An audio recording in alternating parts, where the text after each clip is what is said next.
So, welcome to your first tutorial in ECE297 this year, and I will be one of the tutorial TAs.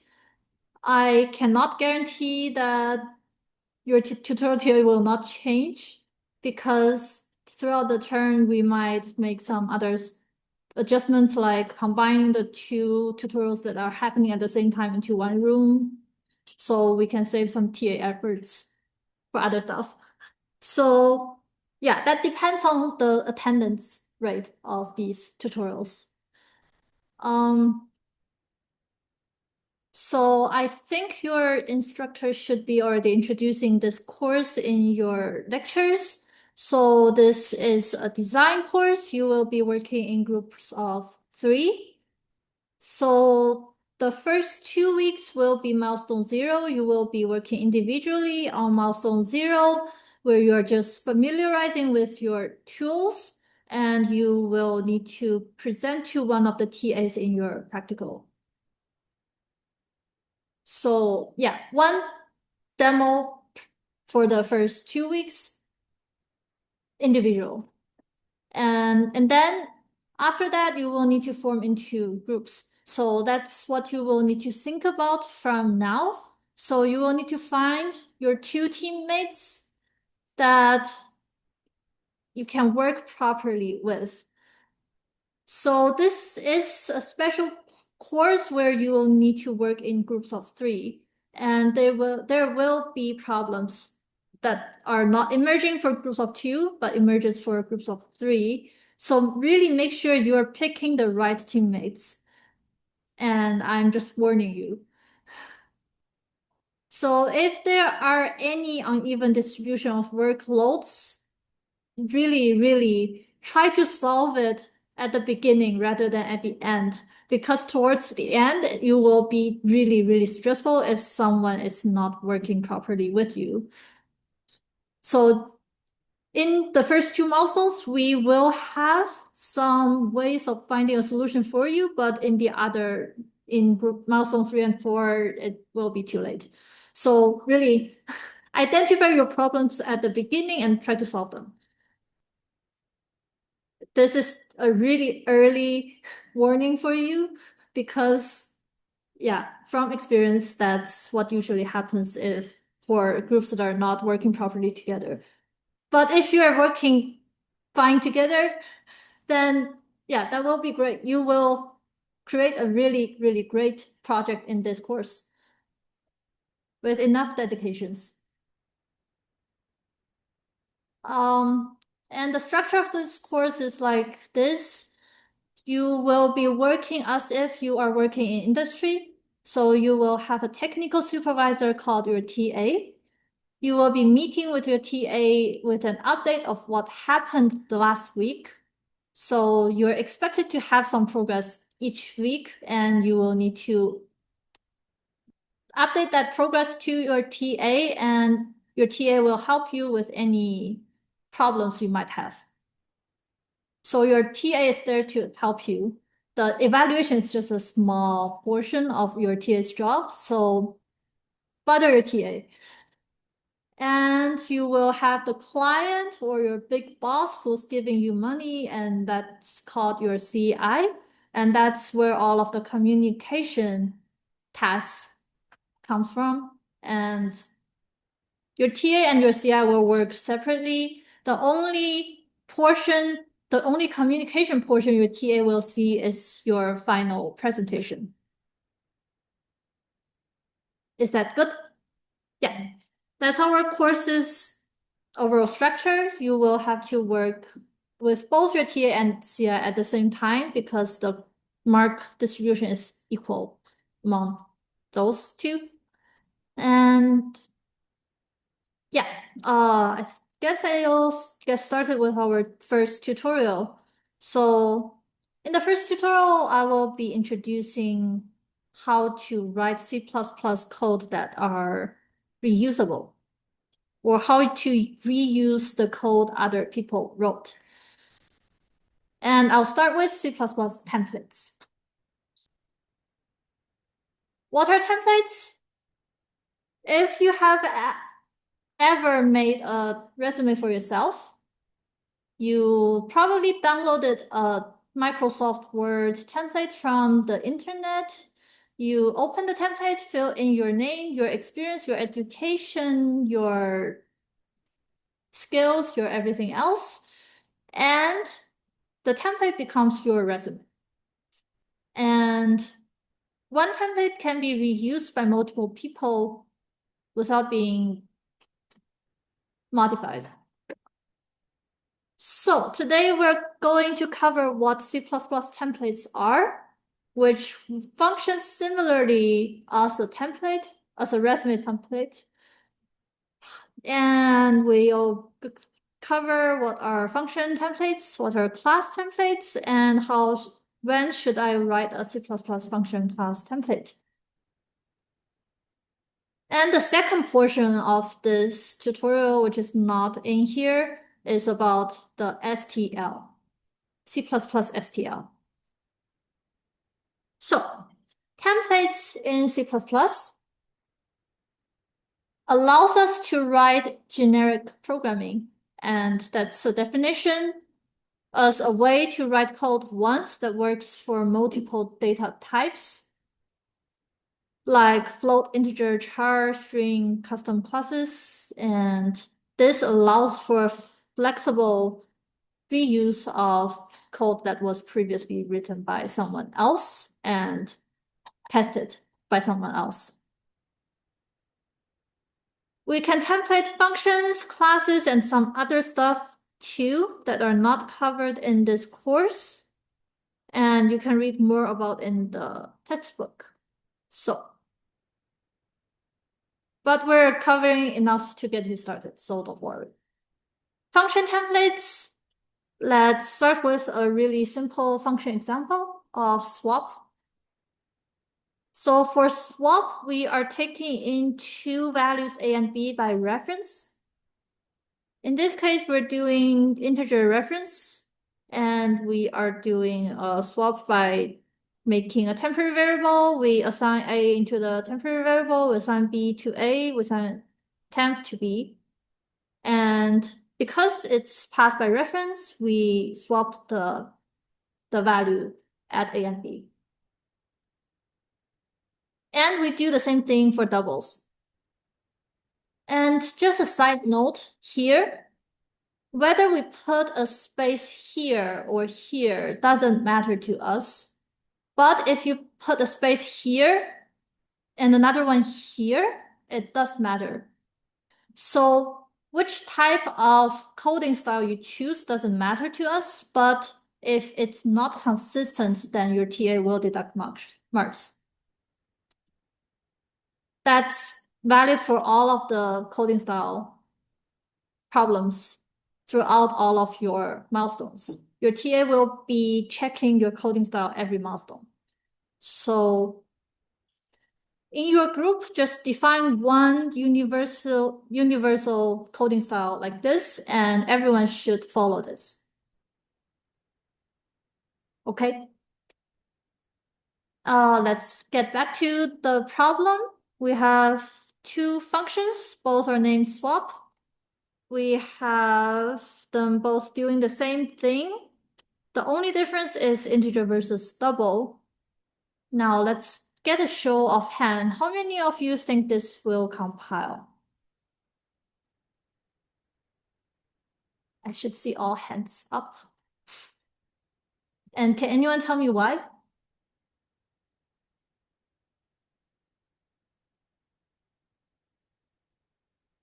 Yep.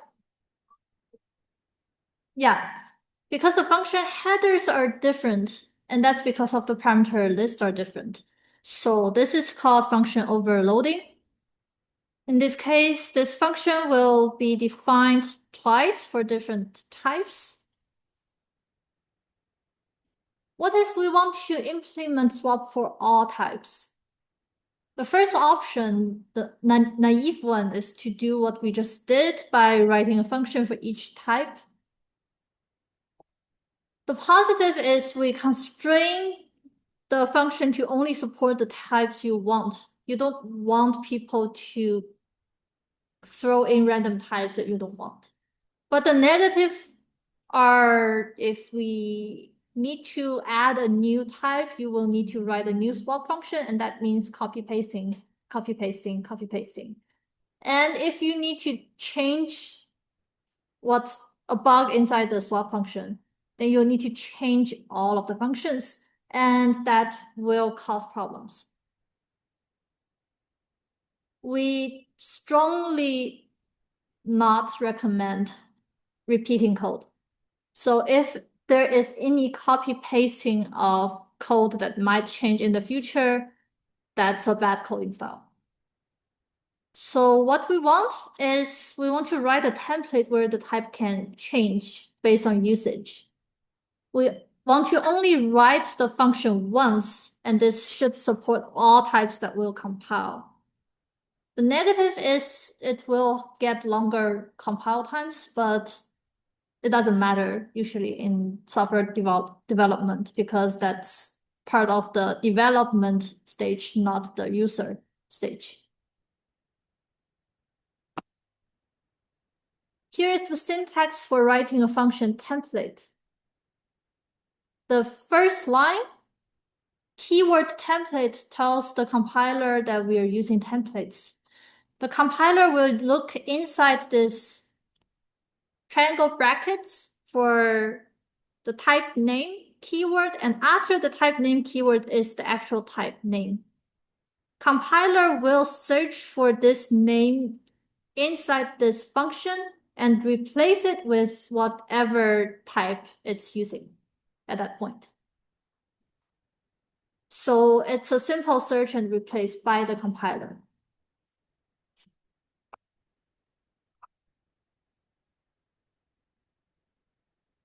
Simple enough. Search and replace. Then the swap function will work if we have A and B as the same type and the operator equal is defined as assignment, because that is the only operator we're using inside this function. And using a function template, we can use swap like this. So we define two integers, we do swap. And this will identify that we are doing a swap of integers, and this will work. Or we can do doubles x and y, and we can explicitly specify double x and y. But in this case, since you explicitly specify double, you cannot put in integers in here. It has to be double. Now, let's get a poll. We have 5 cases, A, B, C, D, E. How many of you think case A will work? How many of you think case A will not work? So 1 hand for work. Yes, case A will work because M and N are both characters, and your compiler will identify that and generate a swap function for characters. How many of you think case B will work? How many of you think case B will not work? Case B will not work because it's integer and character, and that doesn't work. How many of you think case C will work? How many of you think case C will not work? Case C will not work. So case C is a bit tricky because usually if you do a double I and you assign an integer to it, C++ will recognize that and work.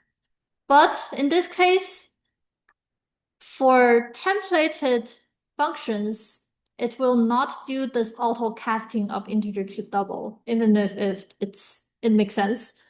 But in here, it has to be double and double. Case D, how many of you think case D will work?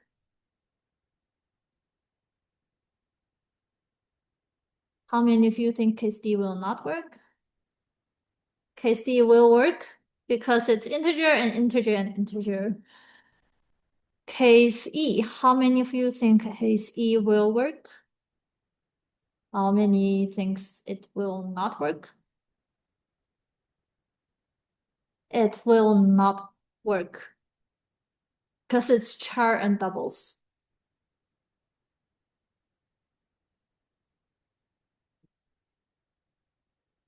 So that's the rule for writing templated functions.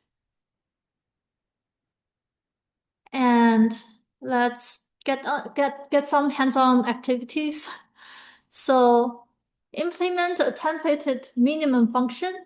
By minimum function, we mean we take in two parameters, A and B, and we return the one that's the minimum.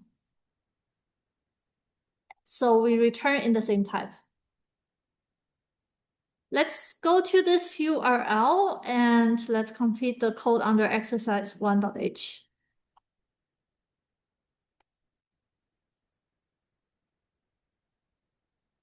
I'll be walking around to see your progresses, and yeah, you can compile and run and to test your code by yourself. You don't need to submit anything. It won't be marked. And let's come back in 4 minutes.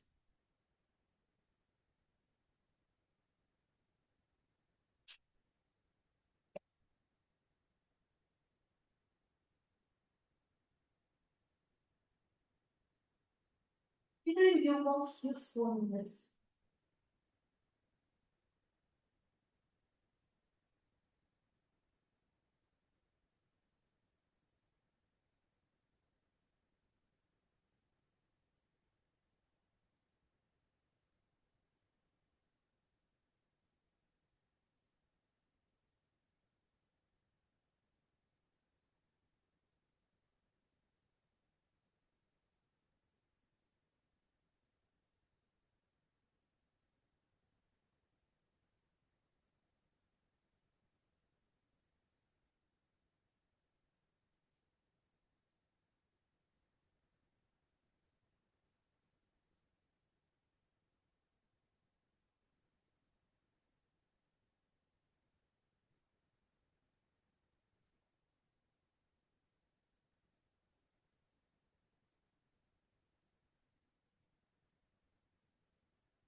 Continue. Let's continue. So you should arrive at something similar to this. We check if A is less than B. If yes, we return A, otherwise return B. And if A and B are equal, then we return either A and B. So this covers that case. When will this compile?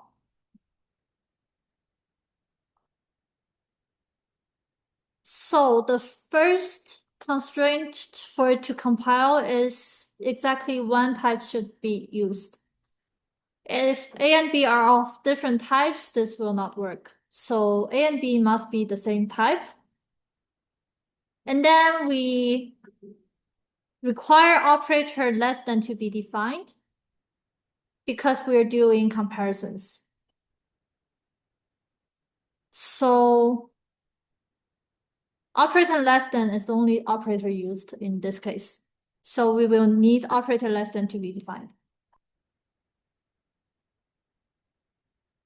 Something like arrays or something that doesn't make sense to be compared do not have operator less than to be defined, which makes sense because we're not expecting anything not comparable to be passed into our minimum function. So, okay, that concludes function templates. Any questions so far? Let's move on to class templates then. If you want to template a class, that means you can template the member functions and the member data. So, for example, an array class can be templated for all types of data types. A linked list class can be templated. A binary search tree class can be templated to accept different types of keys and values. So we will use a simple example, pairs, to show how you template a class. Pairs, they serve a really simple functionality to store two pieces of data together. So this object can be passed into something like binary search tree, where you're sorting by one key and you are storing one value. So let's create a class called pair that can store two arbitrary pieces of data, first and second, any first type and any second type. And something like this can be then inserted into a binary search tree.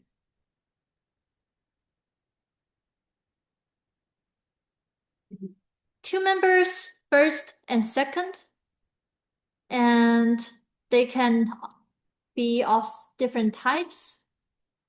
Say we can do a first type string of apple, second type integer as 4, and you can make another pair object with first type double, second type string. Here is the syntax. So the first line, we see the template keyword again, but now inside the triangle bracket, we can have two types, type name first t, type name second t, and the compiler will search for first t and replace it by the first type, search for second t and replace it by the second type. Class pair. Then we can define the constructors, the setters, getters, and the field data fields. Something to watch out for when you're writing templated classes is you cannot split the definition of the class into header file and C++ file. It doesn't work. Everything needs to be inside the header file, because when the compiler does the search and replace, it has to be in the same file. So you will need to define all of the constructors, setters, and getters, and everything else inside the header file, which is your class definition.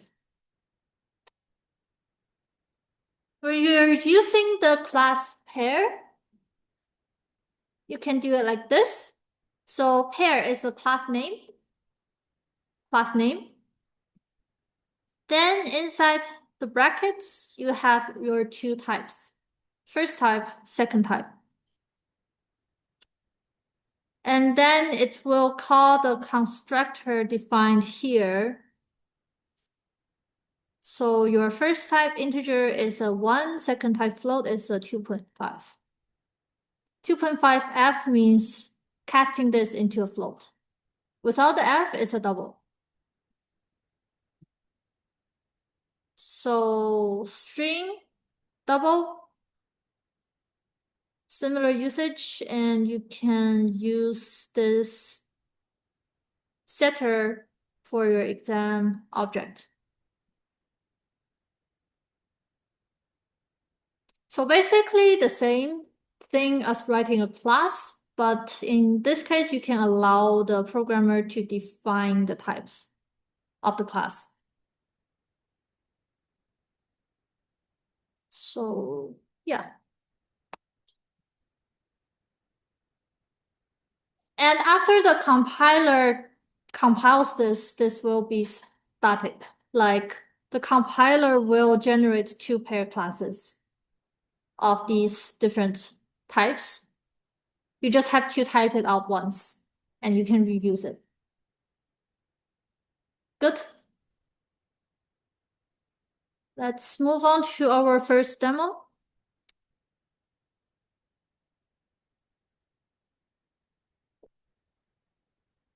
I hope the internet will work in this case. So iControl is the recommended app to have for accessing the UG machines with VNC, at least for Windows, and I don't know for Mac. And for Linux, you can directly access with VNC.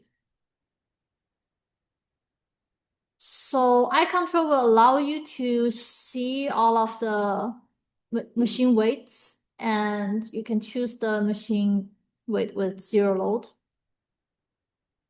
So you don't have to manually check and change. It automatically does it for you. And when you click on VNC, it will open this.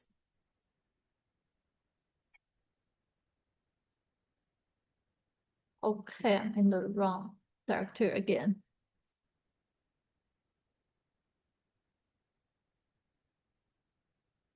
I'll go into the directory for demos. It's my Macs.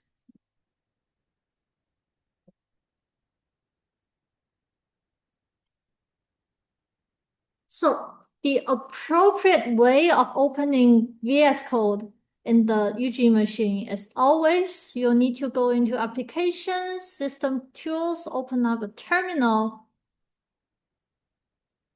and cd into your directory and type code dot.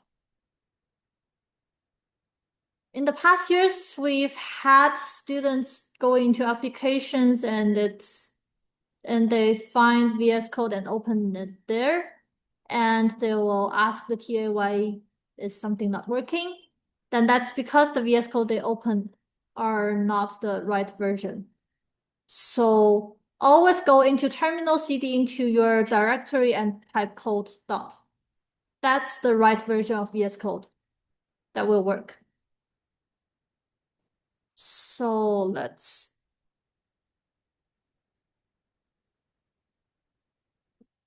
see what's inside this folder. So inside this folder, we have the make file. I will just quickly show you what the make file does. So the first line, conf equals debug. That means when you're typing make in the terminal, it will run in debug mode. Debug configuration. The C++ compiler is G++. The source directory is the current directory, and the warning flags. And you'll see when you're doing in debug configuration, it will do a -G-O0. That means the 0th level of optimization. For release flags, it will do a -O3. That means the highest level of optimization. So this makes the release configuration the fastest. So any timing problems, use release. And here are the debug check flags. It's a really long list. We just need to know that it does GDB 00 as this one. And it sanitizes for the addresses. So this will check for any memory issues. Leaks, addresses, leaks, and undefined behavior. You don't have to memorize all of those. These are inside your makefile. So any doubts, check your makefile. Yeah. And here is something that some of you might be interested in. Search for --std equals something. This will tell you the C++ version the compiler supports. And it's C++ 14 right now.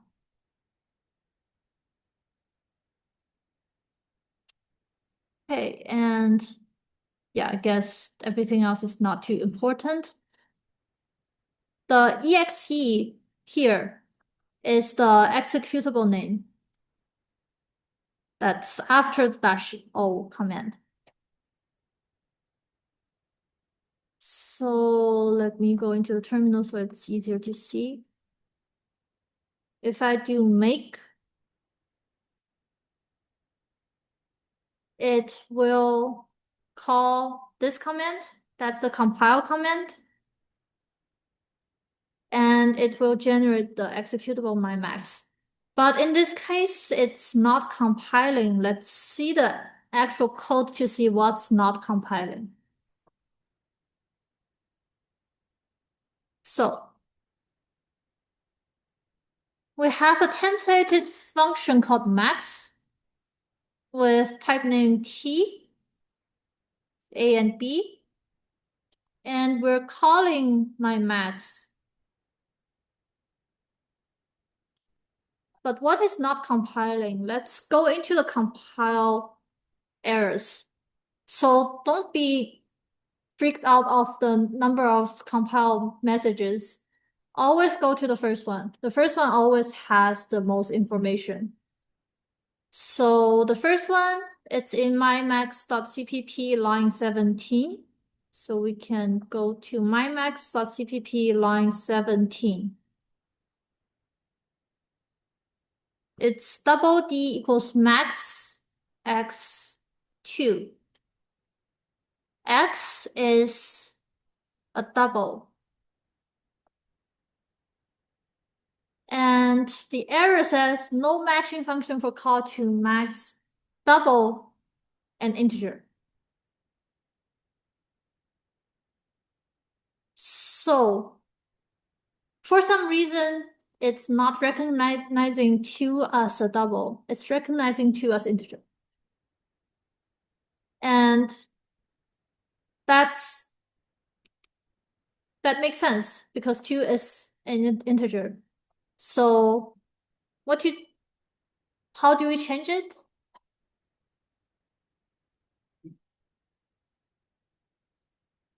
0.0. We save it and we compile.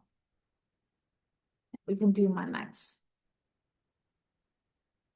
You can run my max. Good.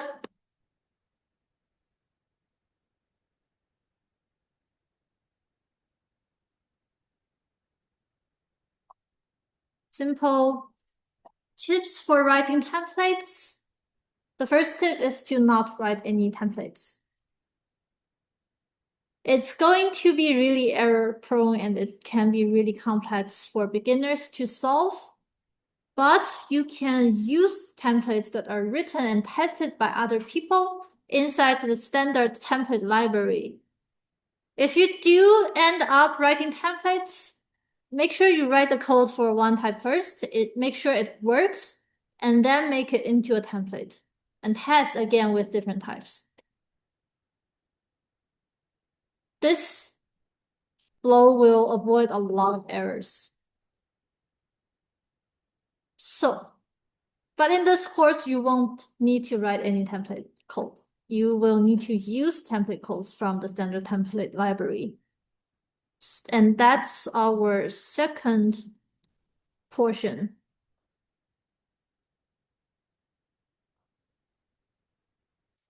The standard template library, or STL.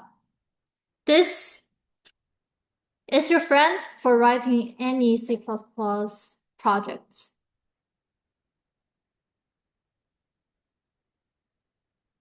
Brief legend of what we will be talking about. Why should I use the STL? And we will use the std vector as an example. Writing templates can be difficult, but using templates is much easier and more productive.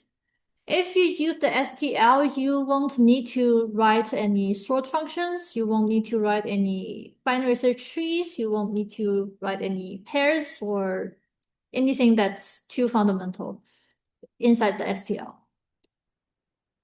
You will get access to std swap, std sort, std pair, std mean, and so much more inside the STL. The containers library is the library for containers that are all templated. So we will be using the vectors as an example here. The vector, std vector, is a dynamic array of elements of some templated type. So you can specify any type to be stored inside a vector. And another example is list. List is a doubly linked list that's defined in the STL. You don't have to write it. Also of some type.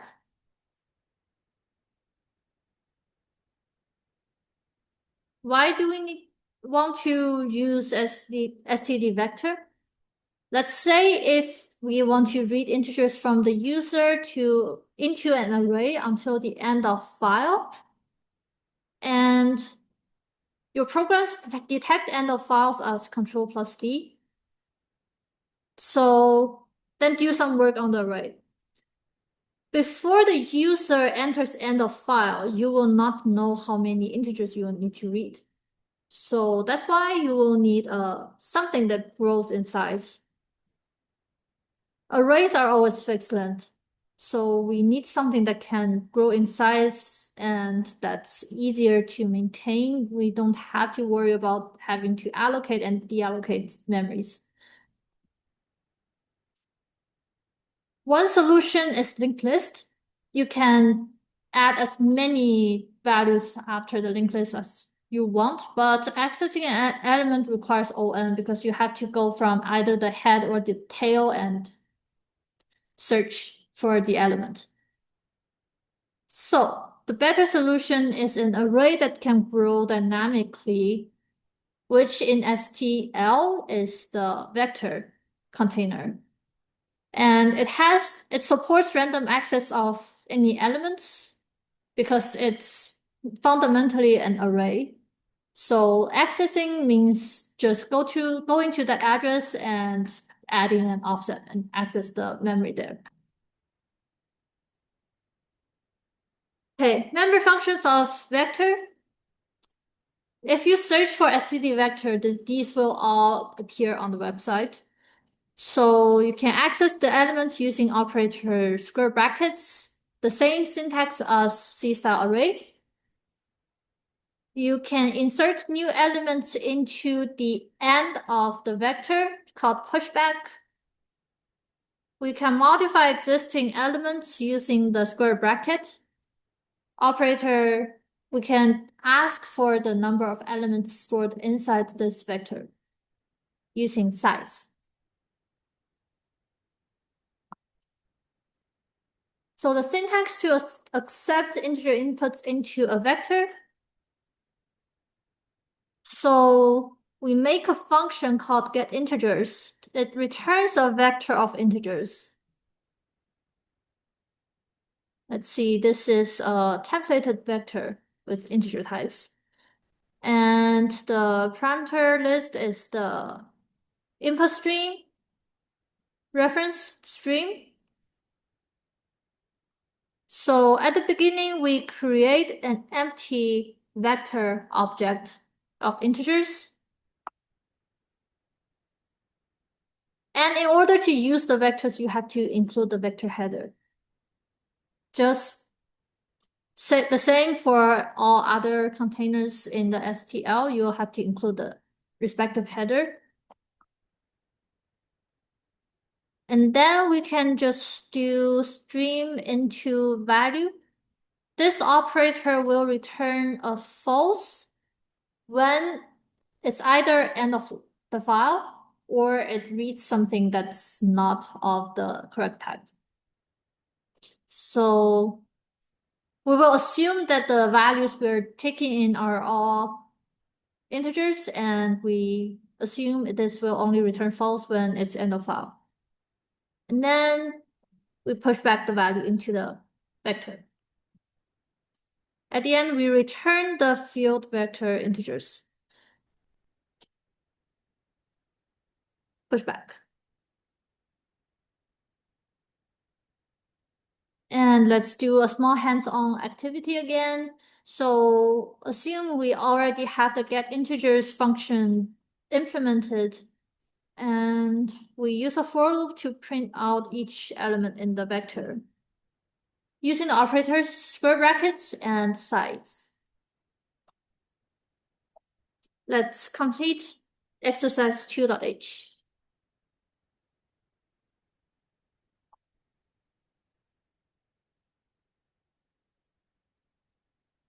Recording. Okay, I resumed recording. So behind the scenes, when the constructor first creates an empty vector, it first creates an array of 3 slots, but size 0 because we don't have any values in them. The capacity is 3. When we're pushing back values into integers vector, we increment the size and we store the value into it. And this happens smoothly for the first 3 values. When it sees the 4th value, what it will do is it will make another pointer to an array of double the capacity. It will copy over what is already inside the array. So the copying over takes O(n) complexity. The integer array pointer will then point to the new array. The old array is freed. And then the capacity grows by 2 times. And then we can continue on adding the new values until end of file. So by intuition, because the copying over takes O(n) time, this will be slower than just filling in an array. But actually, if we are growing the capacity usually by 2 times, this grows in exponential time. So actually, on average, pushback only takes O(1) complexity. So pushback will be slightly slower than filling in an array, but on average, it's still really fast. So that's why if you already know the amount to be allocated for a vector, it might be still better to allocate the vector with enough size. But otherwise, pushback will still work efficiently. There are different constructors for vectors. There's the default constructor that we just covered that creates a size of 0. There are the constructors that can allocate some size. So in this case, if we pass in 10, then we create an empty vector with size of 10. Then in this case, we create a vector with size of 10, and each of the values are initialized to -1.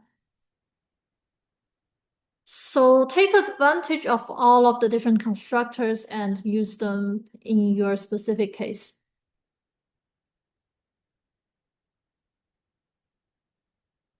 How are vectors compared to C-style arrays? So we have, in this code, A and B as pointers, and they are allocated dynamically with 10 values. And we also create two vectors of integers, v1, v2 with 10 values.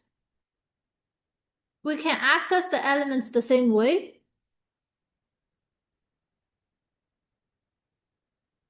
But when we are creating copies like this, let's look at this line. What happens when we do A equals B?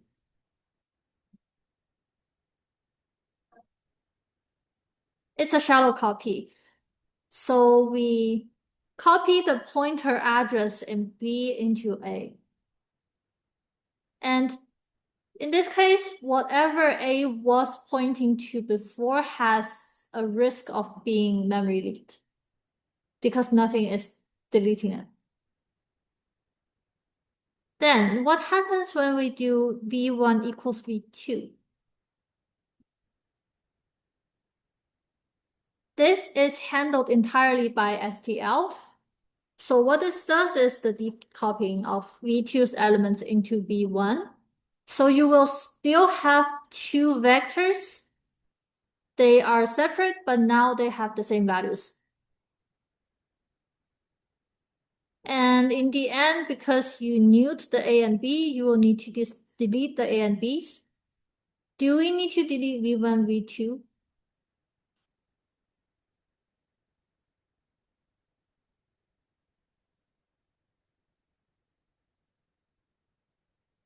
v1 and v2 are never created using new.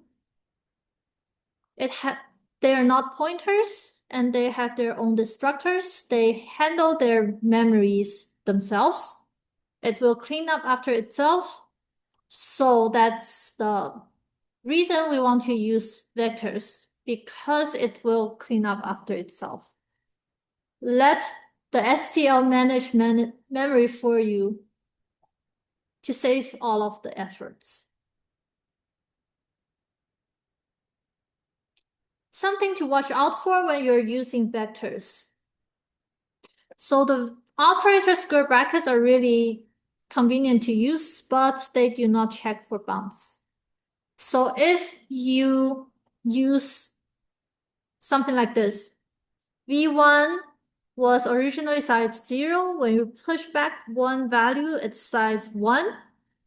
But if you access v1 with index 1, it will actually compile. So there will be no warnings, no errors. It will compile, and when you run this program, the program will crash for no reason. Or the program will not crash, but it will give you wrong answers for no reason. So really check for your memory bounds when you're using vectors. For your milestones, there is something really convenient for you to use it, which is the debug check configuration. Debug check checks for memory bounds by, let me get out the makefile. So when you're seeing the debug check flags, you will see f sanitize equals address. This is actually the command that allows debug check to check for any memory bound issues. So release and debug will not check for anything. I will show you later in the demo. So vectors algorithmic complexity is all one overall. For pushback, for access to data. And when you search for STL functions containers online, they will always include this complexity report with it, so you will know which one to choose. Let's do demo 2. The first one, why is the debug check build your friend? Let's check out.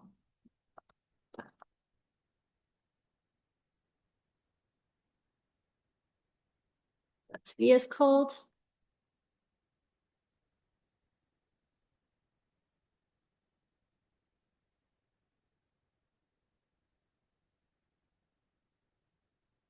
We'll just use GVim now because it's easier to see. Let's see what this program does. So we always start from the main function. Yeah. Inside the main function, we call this function called test_vec, defined here. So we define a constant n of 100 and we create a vector with the constructor of 100 elements and all initialized to 20. And now we enter a for loop where we are accessing v0i. And by looking at this, we know we are accessing out of bounds. And we output v0i after adding I. Let's see what this does. To change configuration on the terminal, you do this.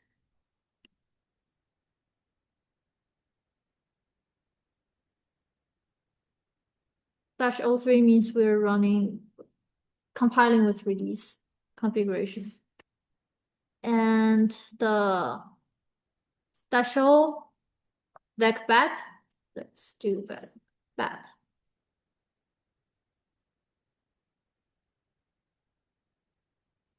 So we initialized the vector to 20 and we added the index to it. So up to here makes sense.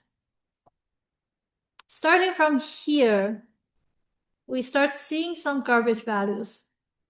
This is an example where the program doesn't crash. It will continue running until the end, but it screws up your solution.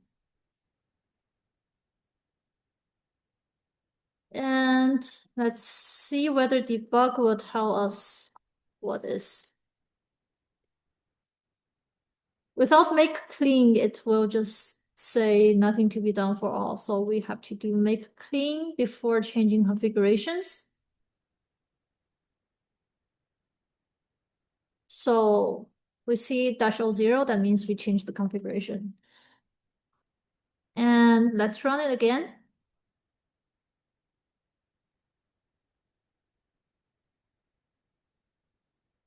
And let's run it with debug check. And we see all these flags. This is the one that allows us to report the addresses that are out of bounds. And these are memory leaks, and these are checking for undefined behaviors.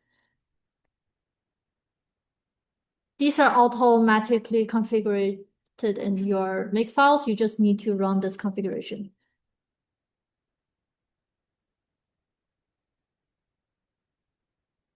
So if you see the output, it's valid all the way up to where it's supposed to be valid, and then it crashes, telling you that there is an error attempt to subscript container with out of bounds index 100. It even tells you the index 100. But the container only holds 100 elements. So that means we need to remove.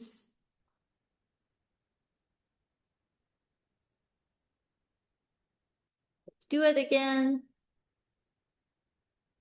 It's still there. That means we need to go back. And we see this equal sign here.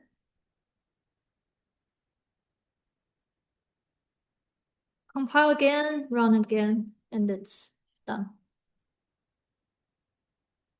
And just to make sure, we can do another make clean.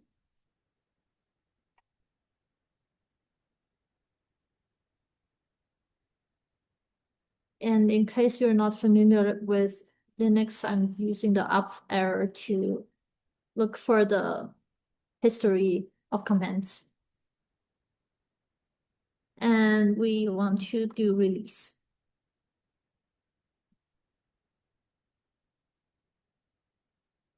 And that solves the problem. So if you compile with debug check, you won't need to do val grind. If you do val grind, you won't need debug check. But usually debug check checks for more things. So up to you.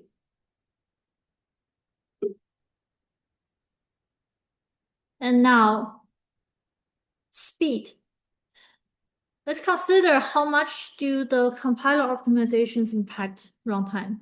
So by intuition, how many of you would think release is faster than debug?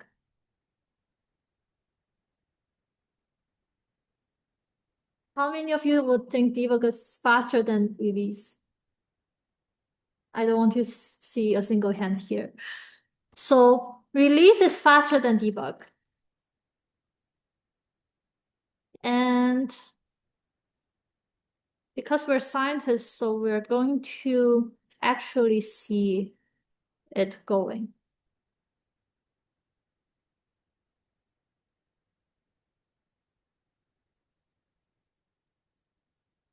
Let's see the C++ file in here. So this just defines a sufficiently big vector and we're doing something with it. You don't have to know what exactly we're doing. We're just doing something with it that is hard to optimize out. And let's make with release configuration.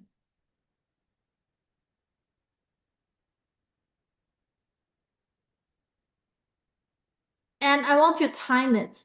So a simple way of timing it is to use time vector versus array speed.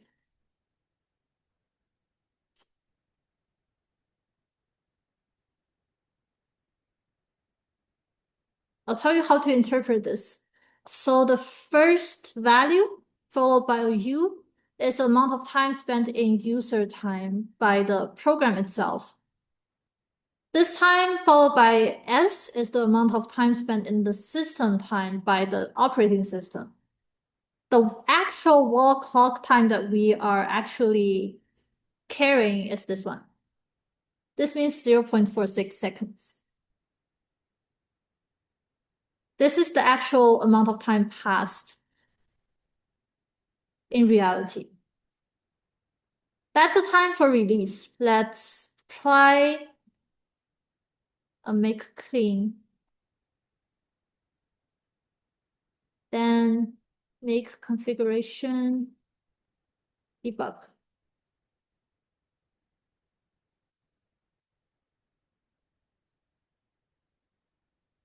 Let's time it again. Let's remember 0.46, 1.02. So that's over 2 times slower than what was before. And let's test for debug check.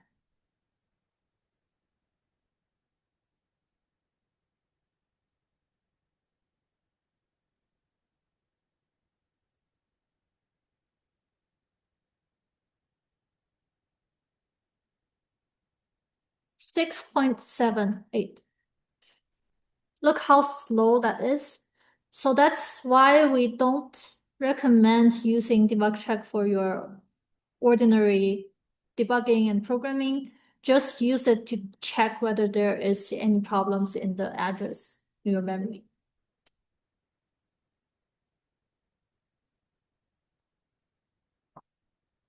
Next, how fast is vector versus arrays?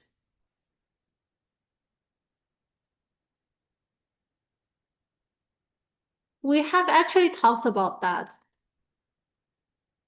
in words, but let's actually test this in code.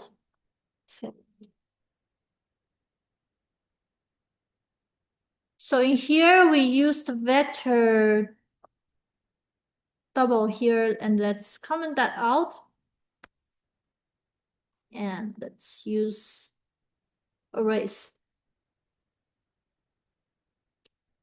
There will be memory leaks, so let's not use the debug check configuration. Let's use release.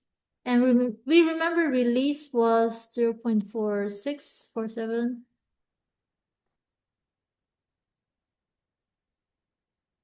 Let's time it. 0.44. So it's on the same order of magnitude. It's slightly faster, but it doesn't impact any of the overall runtime.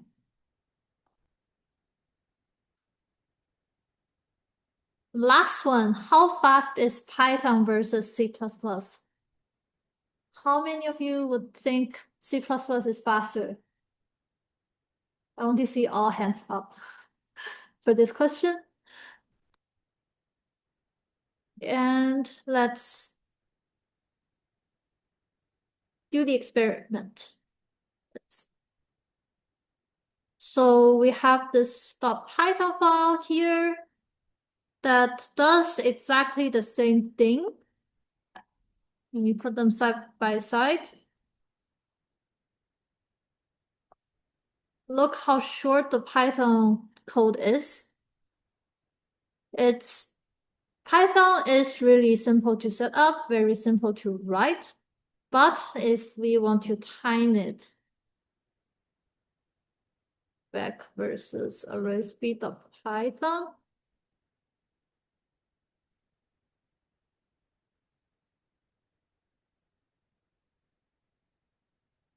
this is even slower than debug check.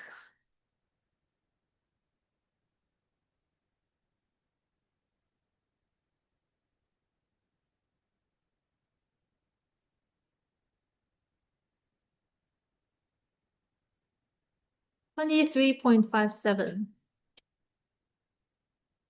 It's already 46, 47 times slower than release.